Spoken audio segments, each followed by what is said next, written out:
योगदा सत्संग सोसाइटी का सन्यासी हूँ।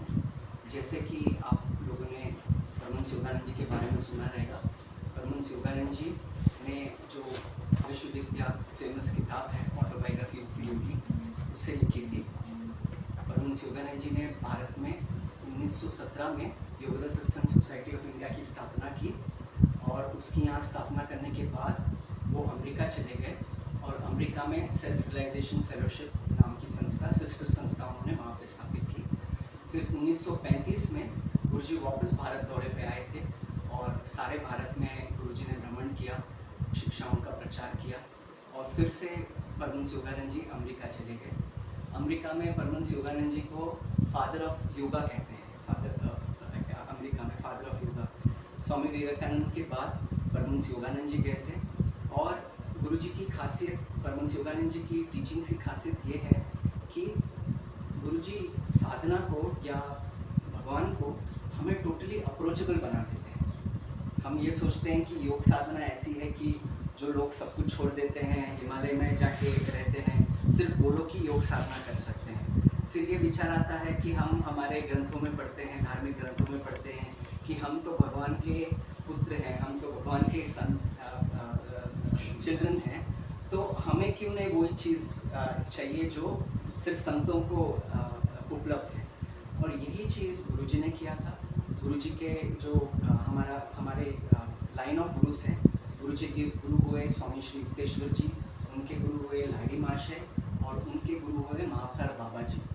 और महाअवतार बाबा जी ने ये क्रिया योग की जो विधि है, इस समय काल के लिए उसे वापस लोगों में री इंट्रोड्यूस किया है और इस संस्था द्वारा, गुरुजी के बनाई संस्था द्वारा उसका प्रचार होता है।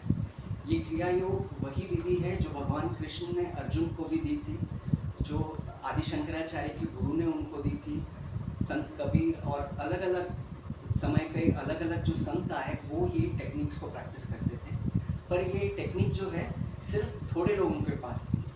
अभी जैसे जैसे हमारी दुनिया आगे बढ़ते जा रही है, इसमें एक विशेषता क्या हो रही है कि हम साइंटिफिक होते जा रहे हैं। हम सोचते हैं कि एक पेड़ है, उसमें कुछ चीज़ है नहीं, पर हम ये जानते हैं अभी कि पेड़ के अंदर में पानी और पोषण जो है ऊपर जाता रहता है। या हम ये अभी ट्यूबलाइट देखते हैं, हमें आज से अगर 100-150 साल पहले कहेंगे तो ये बोलेंगे इसमें ऐसी रोशनी कैसी है, इलेक्ट्रिसिटी क्या है, ये पता नहीं होती थी। धीरे धीरे मनुष्य जो ह्यूमन सिविलाइजेशन है ये साइंटिफिक होते जा रहा है और साइंटिफिक होते होते जो सूक्ष्म शक्तियाँ हैं उसको वो खोज करते जा रहा है। और इसी तरह अभी हमें समझ है कि भले हमें कुछ दिखे नहीं, उसके अंदर कुछ सूक्ष्म शक्तियाँ हैं। उसी तरह हमारे मानव शरीर में भी, हमारा मानव शरीर क्या सिर्फ शरीर है या मन है या कुछ और चीज़ है, उसे हमारे शास्त्रों में आत्मा कहते हैं, जो प्राण शक्ति, सूक्ष्म प्राण शक्ति और चेतना के साथ रहता है। और पुरातन काल में हमारे भारतवर्ष के ऋषि मुनियों ने इस ह्यूमन लेबोरेटरी पे एक्सपेरिमेंट करके, अपने आप पे एक्सपेरिमेंट करके कुछ प्रविधियां ढूंढ निकाली, जो प्रविधियों का हम अभ्यास करके हमारे मन को हम शांत करते हैं। हम सब लोगों का ये एक्सपीरियंस रहेगा कि जब बहुत सारे प्रॉब्लम्स चलते हैं, बहुत सारे इश्यूज चलते हैं, तो हमारे मन में कंटिन्यूस विचार उत्पन्न होते हैं, विचार बंदी नहीं होते और उन विचारों में हम उलझे रहते हैं, जिस कारण से हम कुछ चीज़ नहीं कर सकते हैं। पर हमारे शास्त्र क्या कहते हैं कि जो परमात्मा है उसका स्वरूप हमारे आत्मा, हमारे भीतर में ही है और वो परमात्मा उनका स्वरूप है आनंद, उनका स्वरूप है शांति, उनका स्वरूप है प्रेम। तो उस प्रेम को, उस आनंद को, उस शांति को हम कैसे अनुभव करें, उसके लिए योग के प्रविधियाँ हैं। जो योग के प्रविधियाँ हम प्रैक्टिस करके अपने आप में उस शांति को अनुभव कर सकते हैं। भगवद गीता में परमहंस योगानंद जी ने जो कमेंट्री लिखी है, गॉड टॉक्स विद अर्जुना, ईश्वर अर्जुन संवाद, उसमें गुरुजी ने बहुत सुंदर सेंटेंस दिया है कि योग अभ्यास में सरल है और अविनाशी आत्मज्ञान प्रदान करता है। तो योग की एक खूबी है। मैं भी जब स्टूडेंट था, मैं सीए की पढ़ाई कर रहा था, तभी मुझे परमहंस योगानंद जी की किताब ऑटोबायोग्राफी ऑफ अ योगी मैंने पढ़ी और फिर मुझे ये लगा कि आगे गुरुदेव की क्या शिक्षाएं होंगी। तो वो उसके लिए हमारे गुरुदेव ने जो संस्था बनाई है वो लेसन्स देती है। गुरुदेव ने क्या किया था कि उनके शिक्षाओं को पाठमाला के रूप में लिख के रखा था, और स्टेप बाय स्टेप जैसे बच्चों को हम पहले ABCD सिखाते हैं, फिर वर्ड्स फॉर्म करना सिखाते हैं, फिर ऐसे राइटिंग सिखाते हैं, उस तरह स्टेप बाय स्टेप गुरुजी ने हमें ध्यान कैसे करें, पहले तो वैज्ञानिक रूप से एकाग्र कैसे हों वो सिखाया है। फिर मन जब शांत हो जाता है, एकाग्र हो जाता है, उससे हम उसको लेकर फिर हम ध्यान करना स्टार्ट करते हैं। और ये प्रवृत्तियाँ इतनी सिंपल हैं, कोई भी व्यक्ति इसको कर सकता है और उसको प्रैक्टिस करके अपने आप में उस शांति और उस आनंद का अनुभव कर सकता है। दूसरी बात है कि ये टेक्निक्स जो हैं, ये टेक्निक्स कैसे हैं, ये टेक्निक्स कोई भी आदमी कर सकता है, बच्चे कर सकते हैं, बड़े कर सकते हैं। इसका क्या विशेषता है? इसकी ये विशेषता है कि योग जो है आपको अपने आप में स्थिर कर देता है। योग की प्रवृत्तियाँ करने से आप इतने एकाग्र हो जाते हैं और आपके जो प्रियतम भगवान हैं या आपके कोई इष्ट देव हैं उसके और निकट ले जाता है। इसमें आपको गुरुजी कहते थे कि आपको मेरे में भरोसा रखने की ज़रूरत नहीं है, ये टेक्निक्स हैं, इन्हें आप प्रैक्टिस कीजिएगा और स्वयं को जो आपको अनुभव होगा उसको लेकर आप आगे बढ़िएगा। I am not asking you to have blind belief, you practise the techniques, Guruji कहा करते थे। ये विशेषता है। तो हमारी संस्था जो है, गुरुदेव ने बनाई हुई संस्था, ये पाठमाला जो रहते हैं, लेसन्स जो रहते हैं, जो लोग इच्छुक हैं कि हम सत्य को जानना चाहते हैं, हम सत्य को अनुभव करना चाहते हैं और हम ऐसी चीज़ को करना चाहते हैं जिसके साथ हमारे जो रिस्पॉन्सिबिलिटीज़ हैं उनको निभाते हुए भी हम साधना कर पाएँ। इस उद्देश्य से जो लोग अप्लाई करते हैं उन लोगों को हम पाठमालाएँ भेज देते हैं और स्टेप बाय स्टेप वो पाठमाला को पढ़ते हैं, घर में ही ध्यान करते हैं। और सारे भारत में हम सन्यासीगण हम दौरे पे जाते हैं, मोनास्टिक टूर पे जाते हैं, जहाँ पे ऐसे 3 दिन का प्रोग्राम हम आयोजित करते हैं जिसमें जो ध्यान के टेक्निक्स हुए, प्रवृत्तियाँ हुए, उनका हम रिव्यू करते हैं, पुनरावलोकन करते हैं और जो डेवोटीज़ जो मेंबर्स हैं जो ये टेक्निक्स को फॉलो करते हैं उनके अंडरस्टैंडिंग को बढ़ाने में उनको मदद करते हैं और विस्तार में हम वो टेक्निक्स को उन्हें समझाते हैं फिर से। तो ये हुआ हमारी संस्था के बारे में और हम यहाँ पे क्यों आए। और आप जैसे अभी देखे रहेंगे डॉक्टर खोसला जी हमारे साथ बैठे हैं, विवेक आत्रे जी बैठे हुए हैं, सुनील जी बैठे हुए हैं, ये सब हमारे मेंबर्स हैं। हमारे संस्था में सन्यासी बहुत कम हैं और जो डेवोटीज़ हैं बहुत ज़्यादा हैं, क्योंकि गुरुजी ये टीचिंग्स जो हैं is meant for the modern man. नहीं तो हम ये कह सकते हैं ना कि क्या ये शांति, ये आनंद सिर्फ उन लोगों के लिए जो सब कुछ छोड़ते हैं, नहीं, हम कैसे हम हमारे जिम्मेदारी को संभालें। और ये टीचिंग्स का ये ब्यूटी है, इसका विशेषता ये है कि जब हम इसे सुबह शाम प्रैक्टिस करते हैं हम स्वयं ही बहुत स्थिर हो जाते हैं और हम एक अच्छे इंसान बनते हैं। उस कारण से हमें एक अंदर से शक्ति मिलती है जिससे हम हमारे रिस्पॉन्सिबिलिटीज़ को और अच्छी तरह निभा पाते हैं। ये विशेषता है।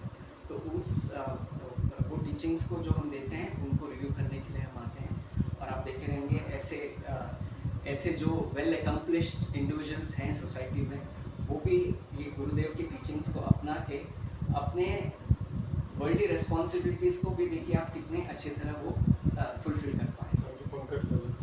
हाँ, पंकज जी, सॉरी मैंने आपको देखा नहीं, पंकज जी भी हैं।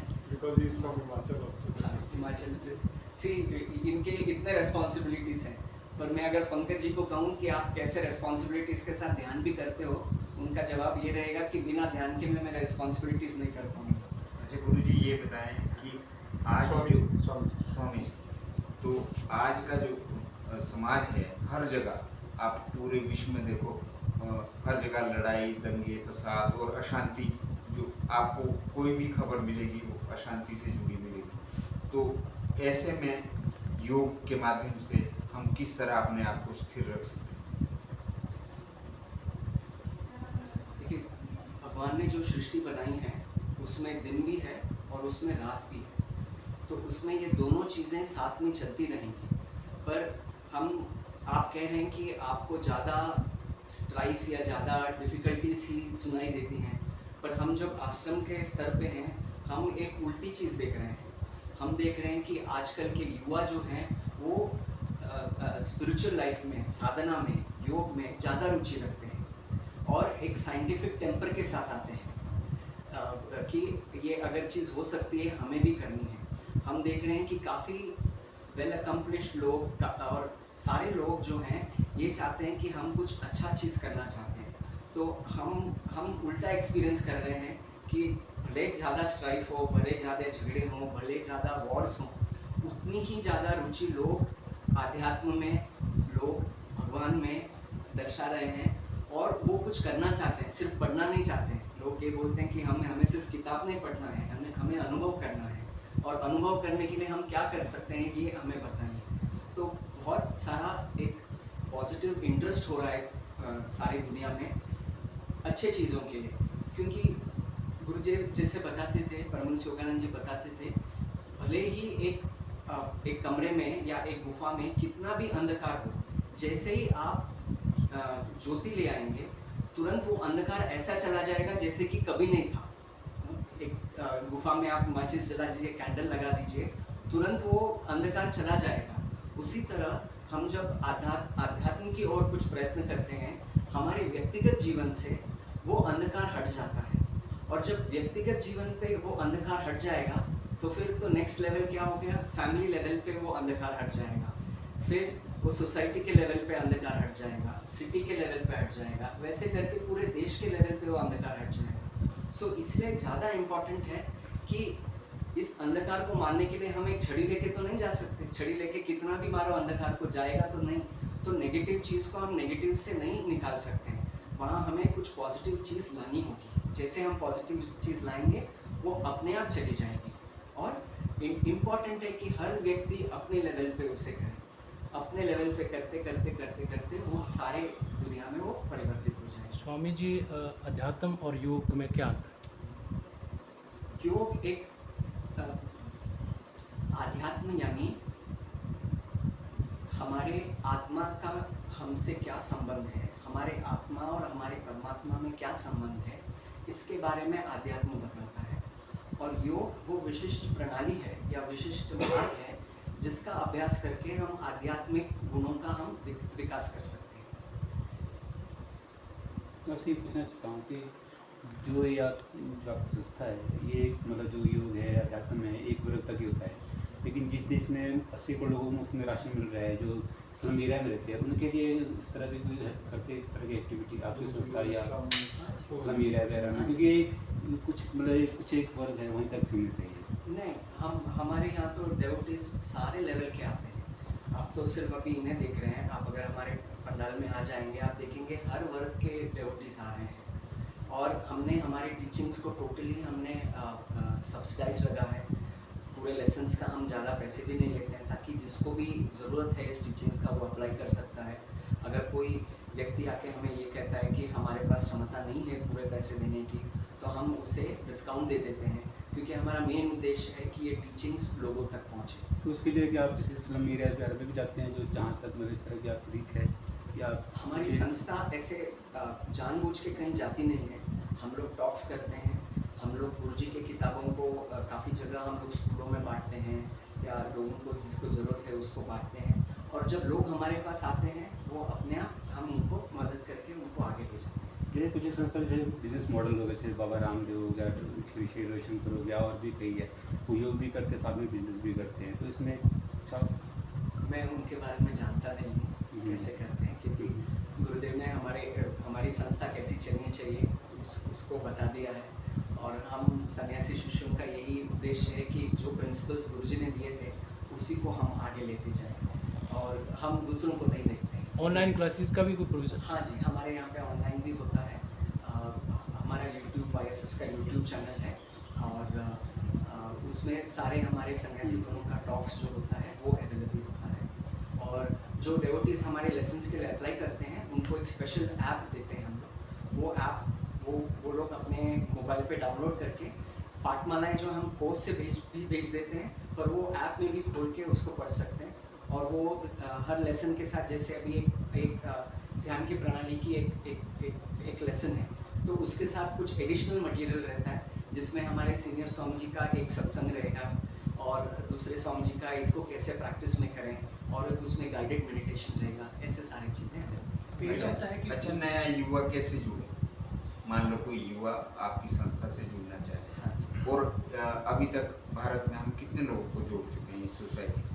मैं एक हाँ चीज़ कहते हैं उसी से जो आपका ऐप है पेड है कि फ्री है? जैसे नहीं, आप उन्हीं के फ्री है ऐप, बट जो लेसन्स के लिए अप्लाई करते हैं उनके लिए होता है। मैं नंबर्स तो मैं जानता नहीं हूँ कितने हैं, पर बहुत सारे हैं, ये मैं बताऊंगा, क्योंकि अभी भी आप अगर आके देखेंगे, कम से कम यहाँ पे 10 to 20% युवा हैं जो अटेंड कर रहे हैं प्रोग्राम, यंगस्टर्स हैं जो आ रहे हैं, और उनको अप्लाई करने के लिए बहुत सिंपल प्रोसेस है। हमारे वेबसाइट पे जाएं, अप्लाई फॉर लेसन्स क्लिक करें, एक सिंपल सा फॉर्म है जहाँ पे उनका नाम, उनका पता, उनका थोड़ा बैकग्राउंड ले लेते हैं, और फिर लेसन्स के लिए अप्लाई करें, और वो डायरेक्ट उनको फिर लेसन्स आने स्टार्ट हो जाएंगे। ऑनलाइन इतना सिंपल प्रोसेस है, और जो ऑनलाइन नहीं कर सकते उनके लिए प्रिंटेड फॉर्म भी है, वो फॉर्म भर के दे दें हमें, फिर स्टार्ट। ये जो लोग नहीं जानते कि वेबसाइट का क्या है, URL शेयर करें। हाँ जी, voicesofindia.org वॉइस ये शेयर कर देंगे अभी उनके साथ, वो शेयर कर देंगे। हाँ, और गुरुजी ये भी कहते थे कि गुरुजी ने हमारे संस्था के लिए कुछ एम्स एंड आइडियाज़ लिखे हैं, 10-12 एम्स एंड आइडियाज़। उसमें एक एम एंड आइडिया है कि we should serve mankind as one's larger self, यानी हमें मानव जाति को हमारा ही भाग है ये करके हमें हमें सेवा करनी है। तो हमारा मुख्य उद्देश्य तो आध्यात्मिक टीचिंग से जो देना, उसके साथ साथ हमारे कुछ चैरिटेबल एक्टिविटीज़ भी हैं। झारखंड में, वेस्ट बंगाल में, चंडीगढ़ में हमारे स्कूल्स चलते हैं गरीब बच्चों के लिए। वेस्ट बंगाल में, इंटीरियर्स ऑफ वेस्ट बंगाल में गरीब लोगों के लिए हम स्कूल चलाते हैं। वैसे रांची हमारा मेन आश्रम है, वहाँ पे हमारा school college right from nursery to college है, और उसके साथ साथ हमारे चैरिटेबल डिस्पेंसरीज हैं थ्रू आउट इंडिया। हमारे काफ़ी सारे चैरिटेबल डिस्पेंसरीज हैं। हमारे भारत में लगभग 200 ध्यान केंद्र और ध्यान मंडली हैं, और जहाँ जहाँ हमारे ध्यान केंद्र मंडली हैं वहाँ पे काफ़ी जगह पे हमारे डिस्पेंसरीज भी हैं। और उसके साथ साथ जब कोई नेचुरल कैलामिटी हो जाती है, या जैसे कोरोना हुआ, उस समय हम काफ़ी सारे नेचुरल कैलामिटी रिलीफ भी करते हैं और लोगों को मदद पहुंचाने की कोशिश करते हैं। यहाँ भी किया होता है शुरू में। हिमाचल में भी कुछ हो रहा है किया।